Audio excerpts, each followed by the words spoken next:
Pero ang recommendation ko talaga dyan, kung magkaroon tayo ng constitutional change, ay abolish na ang SK. Dahil nakikita natin na naging kulturo na rin mula bata na ang corruption ay ordinaryo na lamang. It's like you're pushing for abolition talaga ng SK na. If there is a constitutional method of changing it, then I would push for the abolition of the SK.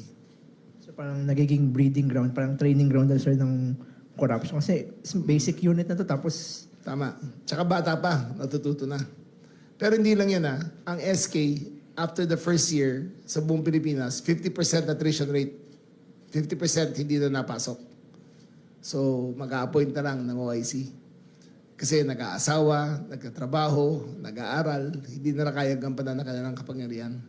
So, ang recommendation ko ay village council na lang ang mag-a-appoint kung sino mag-handle ng youth affairs kaysa mag-election pa.